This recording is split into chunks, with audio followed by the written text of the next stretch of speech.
السلام علیکم۔ آج ہم پڑھیں گے جماعت ہفتم کی اردو۔ اس کا سبق نمبر 14 عنوان دیہی اور شہری زندگی کے صفحہ نمبر 78 کی آج ہم کریں گے پڑھائی۔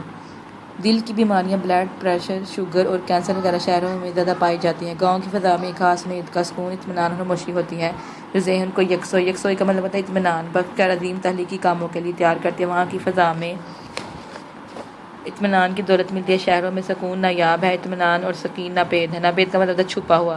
گاؤں میں ایسا نہیں، وہاں کا ماحول پرسکون ہوتا ہے، حادثات کا ڈر بہت کم ہوتا ہے۔ یہ درست ہے کہ وہاں پیدل زیادہ چلنا پڑتا ہے، یہی ان کی اچھی صحت کا راز ہے۔ آج کل تو سڑکوں کی سہولتیں اور بجلی دیہات میں بھی میسر کا مطلب ہوتا ہے موجود، اور پختہ عمارتیں بھی بننا شروع ہو گئی ہیں۔ اس کے برخلاف تہذیب و تمدن کی دوڑ میں شہر سبقت لے گیا ہے۔ سبقت کا مطلب ہے دوسروں سے آگے بڑھنا۔ وہاں کتب خانے اور لائبریریاں پل پل کے حالات سے انسان باخبر رہتا ہے، اخبارات آسانی سے میسر ہوتے ہیں جس سے سیاست کے اتار چڑھاؤ اور بین الاقوامی شب و روز سے واقفیت رہتی ہے۔ تہذیب و تمدن کے نئے نئے طریقے اور ضابطے انسان شہری سے سیکھتا ہے۔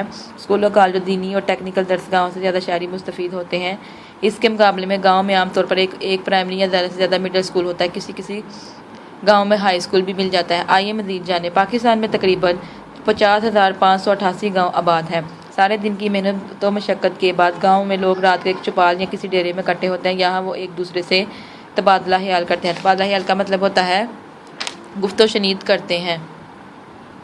گاؤں کے مسائل زیر بحث آتے ہیں اور ان کے حل کی تدابیر زیر غور آتی ہیں، اور چھوٹے چھوٹے مسائل لوگ خود ہی حل کر لیتے ہیں۔ دیہاتوں میں اخلاقی فضا شہروں کے مقابلے میں بہتر ہوتی ہے۔ دیہاتوں میں لوگ بڑوں کا ادب کرتے ہیں، وہ مذہبی رجحان زیادہ رکھتے ہیں اور فریب کاری میں بہت کم ماہر ہوتے ہیں۔ جناب جس طرح کچھ برائیاں اور اچھائیاں شہری زندگی میں ہیں، اس طرح کچھ خوبیاں اور خامیاں دیہاتی زندگی میں بھی موجود ہیں۔ 100% معیاری تو کوئی جگہ بھی نہیں۔ اب یہ اپنی اپنی پسند ہے کہ ان خوبیوں اور خامیوں سمیت ہمیں شہری زندگی پسند ہے یا دیہاتی۔